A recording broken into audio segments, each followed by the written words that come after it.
उसके बाद सुधा चली गई और चंदर, डॉक्टर साहब और बुआ जी बैठे शादी के इंतजाम की बातें कर रहे। यह तय हुआ कि अभी तो इन्हीं की इच्छा अनुसार विवाह कर दी जाए। फिर यूनिवर्सिटी खुलने पर सभी को बुलाकर अच्छी तरह दावत वगैरह दी जाए। यह भी तय हुआ कि बुआ जी गांव जाकर अनाज, घी, बढ़िया और नौकर का इंतजाम कर लाएं और 15 दिन के अंदर लौट आएं। अगवानी ठीक 6 बजे शाम को हो जाए और सुबह के नाश्ते में क्या दिया जाए, यह सभी डॉक्टर साहब ने तय कर डाला। लेकिन निश्चय यह किया गया कि चूंकि आदमी बहुत कम आ रहे हैं, अतः सुबह शाम के नाश्ते का काम यूनिवर्सिटी के किसी रेस्टोरेंट को दे दिया जाए। इसी बीच में बिनती खरबूजा और शरबत लाकर रख गई और चंदन ने बहुत आराम से शरबत पीते हुए पूछा, किसने बनाया है? सुधा दीदी ने। आज बड़ी खुश मालूम पड़ती हैं, चीनी बहुत कम छोड़ी है, चंद्र बोला। और बिनती और बुआ दोनों हंस पड़ी। थोड़ी देर बाद चंद्र उठकर भीतर गया तो देखा कि सुधा अपने पलंग पर बैठी सामने एक किताब रखे जाने क्या देख रही है और सामने वह माला पड़ी है। चंद्र गया और बोला, सुधा, आज मैं बहुत खुश हूँ। सुधा ने आंखें उठाई और चंद्र की ओर देखकर मुस्कुराने की कोशिश की और बोली, मैं भी बहुत खुश हूँ। क्यों, तय हो गया इसीलिए? बिनती ने पूछा। नहीं, चंद्र बहुत खुश है इसलिए। और एक गहरी सांस लेकर किताब बंद कर दी। कौन सी किताब है सुधा? चंद्र ने पूछा। कुछ नहीं, इस पर उर्दू के कुछ असरार लिखे हैं जो गेसु ने सुनाए थे, सुधा बोली। चंदन ने बिनती की ओर देखा और कहा, बिनती, क्लास तो जैसा है वैसा ही है, लेकिन शंकर बाबू की तारीफ मैं कर नहीं सकता। क्या राय है तुम्हारी? हाँ, है तो सही। दीदी इतनी सूखी रहेंगी कि बस। दीदी, हमें भूल मत जाना, समझी? बिनती बोली। और हमें भी मत भूलना सुधा, चंदर ने सुधा की उदासी दूर करने के लिए छेड़ते हुए कहा। हाँ, तुम्हें भूले बिना कैसे काम चलेगा? सुधा ने और भी गहरी सांस लेते हुए कहा और एक आंसू गालों पर फिसल ही आए। अरे पगली, तुम सब कुछ अपने चंदर के लिए कर रही हो, उसकी आज्ञा मानकर कर रही हो, फिर यह आंसू कैसे? छी! और यह माला सामने रख क्या कर रही हो? चंदन ने बहलाया। माला तो दीदी इसलिए अपने सामने रखी है कि बतलाऊं? बतलाऊं? बिनती बोली। असल में रामायण की कहानी तो सुनी है चंद्र तुमने। रामचंद्र ने अपने एक भक्त को मोती की माला दी तो वह उसे दांत से तोड़कर देख रहा था कि उसके अंदर राम नाम है या नहीं। सोया माला सामने रखकर देख रही थी, इसमें कहीं चंद्र की झलक है या नहीं। चुप गिलहरी कहेगी। सुधा हंस पड़ी। बहुत बोलना आ रहा है, सुधा ने हंसते हुए बनावटी गुस्से से कहा। फिर सुधा तकिए से टिक कर बैठ गई। आज गेसु नहीं है, मुझे गेसु की बहुत याद आ रही है। क्यों? इसीलिए कि आज उसके कई शेर याद आ रहे हैं। एक दफे उसने सुनाया था, ये आज फिजा खामोश है क्यों, हर जर्रे को आंखें होश है क्यों, या तुम ही किसी के हो न सके, या कोई तुम्हारा हो न सका। इसी की अंतिम पंक्ति है, मौजे भी हमारी हो न सकी, तूफा भी हमारा हो न सका। वाह, यह पंक्ति बहुत अच्छी है, चंदन ने कहा। आज गेसु होती तो बहुत सी बातें करते, सुधा बोली। देखो चंदर, जिंदगी भी क्या होती है, आदमी क्या सोचता है और क्या हो जाता है।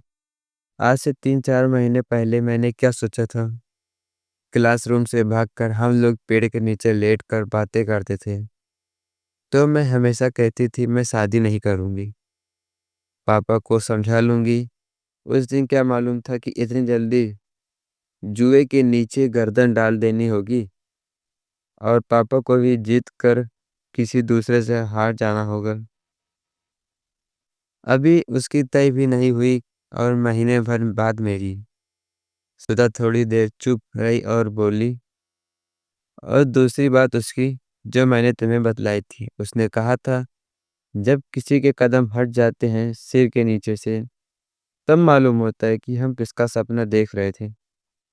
पहले हमें भी नहीं मालूम होता था कि हमारे सिर किसके कदमों पर झुक चुके हैं। याद है, मैंने तुम्हें बतलाया था, तुमने पूछा था। याद है, चंदन ने कहा। बिनती उठकर चली गई, लेकिन सुधा या चंद्र ने भी ध्यान नहीं दिया। चंद्र बोला, लेकिन सुधा, इन सब बातों को सोचने से क्या फायदा? आगे का रास्ता सामने है, बढ़ो। हाँ, सो तो है देवता मेरे। कभी कभी जाने कितनी पुरानी बातें मन में आ जाती हैं, और मन करता है कि मैं सोचती ही जाऊं। जाने क्यों मन को बड़ा संतोष मिलता है। और चंद्र, जब मैं वहां रहूंगी तुमसे दूर, तो इसी इन्हीं स्मृतियों के अलावा और क्या शेष रहेगा? तुम्हें वह दिन याद है जब मैं गेसु के यहाँ नहीं जा पाई थी, और उस स्थान पर हम लोगों ने झगड़ा हो गया था? हाँ, वहाँ सब कुछ है, लेकिन मैं लड़ूंगी झगड़ूंगी किससे वहाँ? चंदर एक फीकी हंसी हंसकर बोला, अब क्या जन्म भर बच्ची ही बनी रहोगी? हाँ चंदर, चाहती तो यही थी, लेकिन जिंदगी तो जबरदस्ती सब कुछ छीन लेती है और बदले में कुछ भी नहीं देती। आओ, चलो लॉन पर चलें। शाम को तुमसे बात ही करेंगे। उसके बाद सुबह को 8 बजे उठी, जब बुआ तैयार होकर स्टेशन जा रही थी और ड्राइवर मोटर निकाल रहा था, और उदास टिमटिमाते हुए सितारों ने देखा कि चंदर और सुधा दोनों की आंखों में आंसू की अवशेष नमी छिलमिला रही थी। उड़ते हुए सुधा ने क्षण भर चंदर की ओर देखा। चंदन ने सिर झुका लिया और बहुत उदास आवाज में कहा, चलो सुधा, बहुत देर कर दी हम लोगों ने। 15 दिन बाद बुआ आई तो उन्होंने घर की शक्ल ही बदल दी। दरवाजे पर और बरसाती में हल्दियों के हाथों की छाप लग गई। कमरों का भी सभी सामान हटाकर दरियां बिछा दी, और सबसे अंदर वाले कमरे में सुधा का सब सामान रख दिया गया। स्टडी रूम की सभी किताबें समेट दी गई, और वहां एक बड़ी सी मशीन लाकर रख दी गई, जिस पर बैठकर बिनती सिलाई काटती थी। उसी को कपड़े और गहनों का भंडार बनाया गया, और उसकी चाबी बिनती या बुआ के पास रहती थी। गांव से एक महाराजिन, एक कहारिन और 2 मजदूर आए थे। वे सभी गैरेज में सोते थे और दिन भर काम करते थे और पानी पीने को मांगते रहते थे। सभी कुर्सियां और सोफा सेट निकलवा कर साइबान में लगवा दिए गए। रसोई के पास वाली कोठरी में कुल्हड़, पत्तलें, प्याले वगैरह रखे, और पूजा वाले कमरे में शक्कर, घी, तस्करी, तरकारी और अनाज था। मिठाई कहाँ रखी जाए, इसी पर बुआ जी, महाराजिन और बिनती ने घंटे भर तक बहस हुई। लेकिन जब बुआ जी ने बिनती से कहा, आपन लड़के बच्चे का ब्याह किया तो कतरनी अस जमान चला लियो, अब वहीं हर काम में काहे टांग अड़ावा करत हो, तो बिनती चुप हो गई, और अंत में बुआ जी की राय सर्वोपरि मानी गई। बुआ जी की जबान जितनी तेज थी, हाथ भी उतने ही तेज। 4 बोरा गेहूं उन्होंने साफ करके कोठरियों में भरवा दिए। कम से कम 5 तरह की दालें लाई थी। बेसन पिसवा, दाल दरवाई, पापड़ बनवाए, मैदा छनवाए, सूजी दरवाई, बड़ी मुगौरी डलवाई, चावल की कचौरियाँ बनवाई, और सबको अलग अलग गठरी में बांध कर रख दिया। रात को अक्सर बुआ जी, महाराजी तथा गांव की माहिरिन ढोलक लेकर बैठ जाती और गीत गाती। बिनती उनमें भी शामिल रहती। सच पूछो तो सुधा के ब्याह का जितना उत्साह बुआ को नहीं था, उतना बिनती को था। वह सुबह से उठकर झाड़ू लेकर सारा घर साफ कर डालती। इसके बाद नहाकर तरकारी काटती। उसके बाद फिर चाय चढ़ाती। डॉक्टर साहब, चंदर, सुधा सभी को चाय देती। चंदर बैठकर कुछ हिसाब लिखता तो हिसाब लिखती, फिर अपनी मशीन पर बैठ जाती और 12-1 बजे तक सिलाई करती। फिर दोपहर को चावल और दाल बनाती, शाम को खरबूजे काटती, शरबत बनाती, और रात भर जाग जग कर गाती या दीदी को हंसाने की कोशिश करती। एक दिन सुधा ने कहा, मेरे ब्याह में इतनी खुश है, अपने ब्याह में क्या करोगी? तो बिंती ने जवाब दिया, अपने ब्याह में तो खुद बैंड बजाऊंगी वर्दी पहनकर। घर चमक उठा था जैसे रेशम, लेकिन रेशम के चमकदार रंगीन उल्लास भरे गोले के अंदर भी एक प्राणी होता है, उदास, स्तब्ध, अपनी सांस रोककर अपनी मौत की क्षण क्षण प्रतीक्षा करने वाला। रेशम का कीड़ा घर के इस सारे उल्लास और चहल पहल से घिरा हुआ सिर्फ एक प्राणी था, जिसकी सांस धीरे धीरे डूब रही थी, जिसकी आंखों की चमक धीरे धीरे कुमला रही थी, जिसकी चलता ने उसकी नजरों से विदा मांग ली थी। वह थी सुधा। सुधा बदल गई थी। गोरा चंपई चेहरा पीला पड़ गया और लगता था जैसे वह बीमार हो। खाना उसे जहर लगने लगा था। अपने कमरे को छोड़कर कहीं जाती न थी। एक शीतल पाटे बिछाए उसी पर दिन रात पड़ी रहती थी। बिनती जब हंसती हुई खाना खाती और सुधा से इनकार पर बिनती के आंसू छलछला आते, तब सुधा पानी के घूंट के सहारे कुछ खा लेती और उदास फिर अपनी शीतल पाटी पर लेट जाती। स्वर्ग को कोई इंद्रधनुष से भर दे और सची को जहर पिला दे, कुछ ऐसा ही लग रहा वह घर। डॉक्टर शुक्ला का साहस न होता था सुधा से बोलने का। वह रोज बिनती से पूछ लेते, सुधा खाना खाती है या नहीं? बिनती कहती हाँ। एक तो गहरी सांस लेकर अपने कमरे में चले जाते। चंदर परेशान था। उसने इतना काम शायद कभी भी ना किया हो अपनी जिंदगी में। सुनार के यहाँ, कपड़े वाले के यहाँ, फिर राशन अफसर के यहाँ, पुलिस बैंड ठीक कराने, पुलिस लाइन, अर्जी देने मजिस्ट्रेट के यहाँ, रुपये निकालने, बैंक सामियाने का इंतजाम, पलंग कुर्सी वगैरह का इंतजाम, खाने परोसने के बर्तनों के इंतजाम और जाने क्या क्या। और जब बुरी तरह थक कर आता जेठ की तपती हुई दोपहरी में, तब बिनती आकर बताती, सुधा ने आज फिर कुछ नहीं खाया। तो उसका मन होता वह से पटक पटक दे। वह सुधा के पास जाता। सुधा आंसू पोंछ कर बैठती, एक टूटी फूटी मुस्कान से चंदर को स्वागत करती। चंदर उसे पूछता, खाती क्यों नहीं? खाती तो हूँ चंदर, इससे ज्यादा गर्मियों में मैं कभी नहीं खाती थी, सुधा कहती, और इतने दृढ़ स्वर से कि चंदर से कुछ प्रतिवाद नहीं करते बनता। अब बाहरी काम लगभग समाप्त हो गए थे। वैसे तो सभी जगह हल्दी छिड़क कर पत्र रवाना किए जा चुके थे, लेकिन निमंत्रण पत्र भी बहुत सुंदर छप कर आए थे। हालांकि कुछ देर हो गई थी ब्याह को, अब कुल 7 दिन बचे थे। चंदर सुबह 10 बजे एक डिब्बे में नियंत्रण निमंत्रण पत्र और लिफाफा भरे हुए आया और स्टडी रूम में बैठ गया। बिनती बैठी हुई कुछ सिल रही थी। सुधा कहाँ है? उसे बुला लाओ। सुधा आई। सूजी आंखें, सूखे ओंठ, सूखे बाल, मैली होती निष्प्राण चेहरा और बीमार चाल, हाथ में पंखा लिए थी।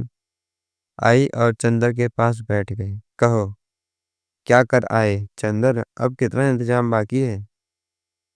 अब सब हो गया सुधा रानी, आज तो पैर जवाब दे रहे हैं। साइकिल चलाते चलाते पैर में जैसे गांठें पड़ गई। चंदन ने कार्ड फैलाते हुए कहा, शादी तुम्हारी होगी और जान मेरी निकली जा रही है मेहनत से। हाँ चंदन, इतना उत्साह तो और किसी को नहीं मेरी शादी का, सुधा ने कहा और बहुत दुलार से बोली, लाओ पैर दबा दो तुम्हारे। अरे पागल हो गई? चंदन ने अपने पैर उठाकर ऊपर रख ली। हाँ चंदन, गहरी सांस लेते हुए सुधा बोली, अब मेरा अधिकार भी क्या है तुम्हारे पैर छूने का? क्षमा करना, मैं भूल गई थी, मैं पुरानी सुधा नहीं हूँ। और टप से 2 आंसू गिर पड़े। सुधा ने पंखे की ओट पर आंखें पोंछ ली। तुम तो बुरा मान गए सुधा, चंदन ने पैर नीचे रखते हुए कहा। नहीं चंदन, अब बुरा भला मानने के दिन बीत गए। अब गैरों की बात भी बुरा भला नहीं मान पाऊंगी, फिर घर के लोगों की बातों का बुरा क्या छोड़ो ये सब बातें। ये क्या निमंत्रण पत्र छपा है, देखें। चंदन ने निमंत्रण पत्र उठाया, उसे लिफाफे में भरकर उस पर सुधा का नाम लिखकर कहा, लो, हमारी सुधा का ब्याह है, जरूर आइएगा। सुधा ने निमंत्रण पत्र ले लिया। अच्छा, एक फीकी हंसी हंसकर बोली, अच्छा, अगर हमारे पति देव ने आज्ञा दे दी तो आऊंगी आपके यहाँ। उनका भी नाम लिख दीजिए, वरना बुरा ना मान जाए। और सुधा उठ खड़ी हुई। कहाँ चली? चंदन ने पूछा। यहाँ बहुत रोशनी है, मुझे अपना अंधेरा कमरा ही अच्छा लगता है, सुधा बोली। चलो विनती, वही कार्ड ले चलो, चंदन ने कहा। आओ सुधा, आज कार्ड लिखते जाएंगे, तुमसे बात करते जाएंगे। जिंदगी देखो सुधी, आज 15 दिन से तुमसे 2 मिनट बैठकर बात भी ना कर सके। अब क्या करना है चंदन? जैसा कह रहे हो वैसा कर तो रही हूँ, अभी कुछ और बाकी है क्या? बात दो वह भी कर डालूं। अब तो रो पीट कर ऊंचा बनना ही है। बिनती ने कार्ड समेटते तो सुधा डांट कर बोली, रख इसे ही, चली उठा के। बड़ी चंद्र की आज्ञाकारी बनी है, ये भी हमारी जान की गाहक हो गई। अब हमारे कमरे में लाई ये सब तो टांग तोड़ दूंगी पाची कहीं की। बिनती ने कार्ड धर दिए। नौकर ने कहा, बाबूजी, कुम्हार अपना हिसाब मांगता है। अच्छा, अभी आया सुधम, और चंदर चला गया। और इस तरह दिन बीत रहे थे। शादी नजदीक आती जा रही थी और सभी का सहारा एक दूसरे से छूटता जा रहा था। सुधा के मन पर जो कुछ भी धीरे धीरे मरघट की उदासी की तरह बैठता जा रहा था, और चंदर अपने प्यार से, अपनी मुस्कानों से, अपने आंसुओं से धो देने के लिए व्याकुल हो उठा था। लेकिन यह जिंदगी थी जहाँ प्यार हार जाता है, मुस्कानें हार जाती है, आंसू हार जाते हैं। तस्तरी, प्याले, कुल्हड़, पत्तले, कालीने, दरिया और बाजे जीत जाते हैं। जहाँ अपनी जिंदगी की प्रेरणा मूर्ति के आंसू गिनने के बजाय कुल्हड़ और प्याले गिनवा कर रखने पड़ते हैं। और जहाँ किसी आत्मा की उदासी को अपने आंसू से धोने के बजाय पत्तलें धुलवाना ज़्यादा महत्वपूर्ण होता है। जहाँ भावना और अंतर्द्वंद के सारे तूफान सुनार और बिजली वालों की बातें में डूब जाते हैं। और जहाँ दो आंसू में डूबते हुए व्यक्तियों की पुकार शहनाई की आवाज में डूब जाती है। और जिस वक्त की आदमी के हृदय का कण कण छत विछत हो जाता है, जिस वक्त उसकी नसों में सितार टूटते हैं, जिस वक्त उसके माथे पर आग धधकती है, जिस वक्त उसके सिर पर से आसमान और पांव तले से धरती हट जाती है, उस समय उसे शादी की साड़ियों का मोल तोल करना पड़ता है और बाजे वाले को एडवांस रुपया देना पड़ता है।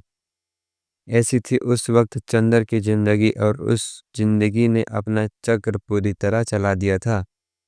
करोड़ों तूफान घुमड़ते हुए नाचे जा रहे थे।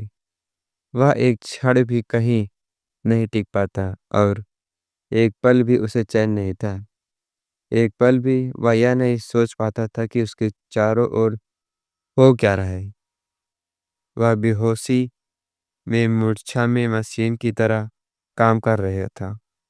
आवाजें थी कि उसके कानों से टकरा कर चली जाती थी। आंसू थे कि हृदय को छू नहीं पाते थे। चक्कर उसे फंसा कर खींच लिया जा रहा था। बिजली से भी ज्यादा तेज, प्रलय से भी ज्यादा सशक्त वह खींचा सा जा रहा था। सिर्फ एक और, शादी का दिन। सुधा ने नथनी पहनी, उसे नहीं मालूम। सुधा ने कोरे कपड़े पहने, उसे नहीं मालूम। सुधा ने चूड़े पहने, उसे नहीं मालूम। घर में गीत हुए, उसे नहीं मालूम। सुधा ने चूल्हा कूजते वक्त अपना सिर पटक दिया, उसे नहीं मालूम। वह व्यक्ति नहीं था, तूफान में उड़ता हुआ एक पीला पत्ता था जो वात्य चक्र में उलझ गया था, और झोंके उसे नचाए नचाए जा रहे थे। और उसे होश आया तब जब बिनती जबरदस्ती उसका हाथ पकड़कर खींच ले गई बारात आने के दिन पहले। उस छत पर जहां सुधा पड़ी रो रही थी, चंदर को ढकेल कर चली आई। चंदर के सामने सुधा थी, सुधा जिसे वह पता नहीं क्यों बचाना चाहता था? अपनी आत्मा के संघर्षों से, अपने अंतःकरण के घावों की कसक से घबराकर जैसे कोई आदमी एकांत कमरे में भागकर भीड़ में मिल जाता है। भीड़ के निरर्थक शोर में अपने को खो देना चाहता है। बाहर के शोर में अंदर का तूफान भुला देना चाहता है। उसी तरह चंदर पिछले हफ्ता से सब कुछ भूल गया है। उसे सिर्फ एक चीज याद है, शादी का प्रबंध। सुबह से लेकर सोने के वक्त तक वह इतना काम कर डालना चाहता था कि एक क्षण भी बैठने का मौका न मिले। और सोने से पहले वह इतना थक जाए, इतना चूर चूर हो जाए कि लौटते ही नींद भी उसे जकड़ ले और उसे बेहोश कर दे। लेकिन उस वक्त विनती उससे विस्मरण स्थल से खींचकर एकांत में ले आई, जहां उसकी ताकत और उसकी कमजोरी, उसकी पवित्रता और उसका पाप, उसकी मुस्कान और उसके आंसू, उसकी प्रतिभा और उसकी विस्मृति, उसकी सुधा अपनी जिंदगी के चिरंतन मोड़ पर खड़ी अपना सब कुछ लुटा रहे थे। चंद्र को लगा जैसे उसका अभी चक्कर आ गया है। वह अपुलाकर खाट पर बैठ गया। शाम थी, सूरज डूब रहा था और दिन भर की तपी हुई छत पर जलती हुई बरसाती के नीचे एक खरहरी खाट पर सुधा लेटी थी। एक महीन पीले धोती पहने, कोरी मार्किन की कुर्ती पहने, रूखे चिपटे हुए बाल और नाक में बहुत बड़ी सी नथ। 15 दिन के आंसुओं ने चेहरे को जाने कैसा बना दिया। न चेहरे पर सुकुमारता थी, न कठोरता, न रूप था, न ताजगी। सिर्फ ऐसा लगता कि जैसे सुधा जब सुबह कुछ लुटा चुका है। न केवल प्यार और जिंदगी लुटी है, वरन आवाज भी लुट गई है, और निर्वता भी, वैभव भी लुट गया, और याचना भी। सुधा ने अपने पीले पल्ले से आंसू पोंछे और उठकर बैठ गई। दोनों चुप। कौन बोले? बिनती आई। सुधा और चंदर का खाना रख कर चली गई। खाना खाओगी सुधा? चंदर ने पूछा। सुधा बोली नहीं, सिर्फ सिर हिला दिया और डूबते हुए सूरज और उड़ते हुए बादलों की ओर देखकर जाने क्या सोचने लगी। चंदन ने थाली खिसका दी और सुधा को अपनी ओर खींचकर बोला, सुधा, इस तरह कैसे काम चलेगा? तुम्ही को तो देखकर मैं अपना धीरज संभालूंगा। बताओ, और तुम ही यह कर रही हो। सुधा चंदर के पास खिसक आई और 2 मिनट तक चुपचाप चंदर की ओर फटी और पथराई आंखों से देखती रही, और एकदम हृदय को फाड़ देने वाली आवाज में चीख कर रो उठी, चंदर, अब क्या होगा? चंदर के समय में नहीं आया वह क्या कहे। आंसू सूख चुके थे। वह रो नहीं सकता था। उसके मन पर कहीं कोई पत्थर रखा था जो आंसू की बूंदों को बढ़ने के साथ ही सोख लेता था। लेकिन वह तड़प उठा। सुधा। वह घबरा कर बोला, सुधा, तुम्हें हमारी कसम है, चुप हो जाओ। चुप? बिल्कुल, हाँ, चुप, ऐसे ही। सुधा चंद्र के पाँव में मुंह छिपाए थी। उठकर बैठो ठीक से सुधा। इतना समझ बूझ कर यह सब करती हो? छी। तुम्हें अपना दिल मजबूत करना चाहिए, वरना पापा को कितना दुख होगा। पापा ने तो मुझे बोलना भी छोड़ दिया चंदर। पापा से कह दो आज तो बोल ले। कल से हम उन्हें परेशान नहीं कराएंगे, कभी नहीं आएंगे। अब उनकी सुधा को सब ले जा रहे हैं, जाने कहाँ ले जा रहे हैं। और फिर वह फपक फपक कर रो उठी। चंदर ने बिनती से पापा को बुलवाया। सुधा को रोते हुए देखकर बिनती खड़ी हो गई। दीदी रो मत। दीदी। फिर उसके फिर हम किसके भरोसे रहेंगे यहाँ? और सुधा को चुप कराते कराते बिनती भी रोने लगी और आंसू पोंछते हुए चली गई। पापा आए। सुधा चुप हो गई और कुछ कहा नहीं, फिर रोने लगी। डॉक्टर शुक्ला भर्राए गले से बोले, मुझे यह रुबाई अच्छी नहीं लगती। यह भावुकता क्यों? तुम पढ़ी लिखी लड़की हो। इसी दिन के लिए तुम्हें पढ़ाया लिखाया गया था। भावुकता से क्या फायदा? कहते कहते डॉक्टर शुक्ला खुद रोने लगे। चलो चंदर यहाँ से, अभी जनवासा ठीक करवाना है। चंदर और डॉक्टर शुक्ला दोनों उठकर चले गए। अपनी शादी से पहले, हमेशा के लिए अलग होने से पहले सुधा को इतना ही मौका मिला। उसके बाद सुबह 6 बजे गाड़ी आती है, लेकिन खुशकिस्मती से गाड़ी लेट थी। डॉक्टर शुक्ला तथा अन्य लोग बारात का स्वागत करने स्टेशन पर जा रहे थे और चंदर घर पर ही रह गया जनवासे का इंतजाम करने। जनवासा बगल में था। माथुर साहब के बंगले के दोनों हॉल और कमरा खाली करवा लिए गए थे। चंदर सुबह 6 ही बजे आ गया था और जनवासे में सब सामान लगवा दिया था। नहाने का पानी और बाकी इंतजाम कर वह घर आया। जलपान का इंतजाम तो केदार के हाथ में था, लेकिन कुछ तौलिया भिजवाने थे। बिनती, कुछ तौलिया निकाल दो, चंदन ने बिनती से कहा। बिनती उड़द की दाल धो रही थी। उसने फौरन हाथ धोए और कमरे की ओर चली गई। ए बिनती, बुआ जी के भंडारे के अंदर से आवाज आई, जाने कहाँ मर गई मुझासी। अरे सिंगार पटार बाद में कर लियो, काम में तनिक दीदा ना लगते। बेसन का कनस्टर कहाँ रखा है?